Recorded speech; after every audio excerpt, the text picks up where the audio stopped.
Chôm riêng xưa nè tao khné ngày này mà lên gameនៅក្នុង Roblox មានឈ្មោះថា Game Killer ហើយវគ្គនេះគេតម្រូវឲ្យយើងទៅធ្វើម៉ាស៊ីន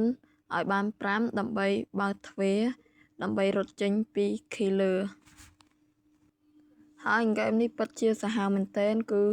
អ្នកលេងដែលជា Killer នឹងពិតជាចេះលេងសាហាវមែនទែនខ្ញុំវគ្គនេះគឺ Game Over ដោយសារតែគេនឹងដូច hack គេគ្រាន់តែយើងធ្វើម៉ាស៊ីនចិត្តរួចភ្លាមគេដឹងភ្លាមបដ ாய் ហើយបើអ្នកចង់ដឹងថានៅខាងចុងវីដេអូហ្នឹងមានរឿងបែបណាសូមតាមដានវីដេអូជាប់ហើយអាប៉ែមួយនឹងលេងពិតជាសាហាវមែនទែនកន្លែងនឹងខ្ញុំរត់ទៅជួយគ្នាហើយវាដេញចាក់ខ្ញុំតែខ្ញុំអាចរត់ចេញបានតែនេះរត់ឆ្វែដើម្បីទៅជួយគ្នាទៀតខ្ញុំសុខចិត្តងាប់ដើម្បីគ្នាហ្នឹងណារត់ទៅវិញទៅមកដើម្បីបំបែដានឲ្យវានឹងចេញឲ្យឆ្ងាយហើយខ្ញុំនឹងមានឱកាសទៅជួយវាតែមិនបានសម្រេចដោយសារវានឹង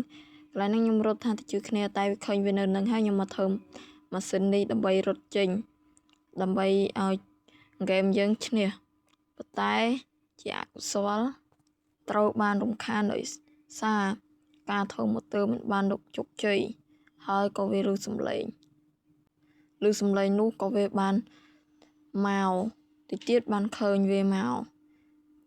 នេះខ្ញុំឃើញបេះដូងខ្ញុំលោតនឹងពិតជាវាមកមែនហើយវាកាប់ខ្ញុំត្រឹមក្បិតហើយបើវាតាមតាវាយខ្ញុំអញ្ចឹងខ្ញុំរត់បំផែដានវាទៅជួយគ្នាព្រោះឯគ្នាវាឡៃដាក់ចងកហើយទៅជួយគ្នានឹងវាកាប់មួយដាច់អាចបាត់ទៅហើយតែមិនអីទេគឺខ្ញុំកន្លែងហ្នឹងរស់ឡើងវិញហើយរត់ឆ្វែតថ្មដើម្បីទៅជួយគ្នាហើយវារត់អាកន្លែងហ្នឹងវាធ្វើលុះឲ្យយើងព្រោះយើងដឹងតែយើងកាកប៉ុន្តែមិនអីទេយើងជួយគ្នាហើយយើងនាំគ្នារត់ទៅដោយមិនចាំបាច់ខ្វល់ពីអាមួយនឹងទេហើយយើងរត់ពេលរត់ទៅ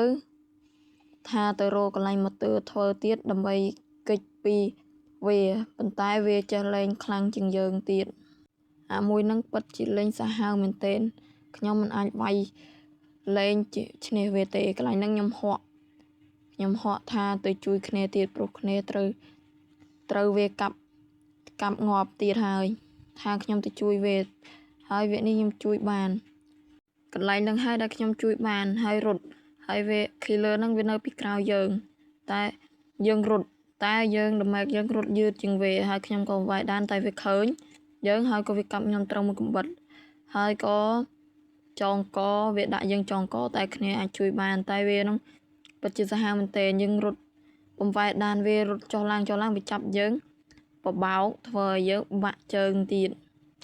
ហើយចាប់យើងដាក់កកធ្វើឲ្យងាប់ទាំងពីរនាក់បានសម្រេចប៉ុន្តែវគ្គក្រោយខ្ញុំនឹងលេងហ្គេមផ្សេងតែបើអ្នកចូលចិត្តខ្ញុំជួយ like ជួយ subscribe ឲ្យខ្ញុំម្នាក់មួយផង Goodbye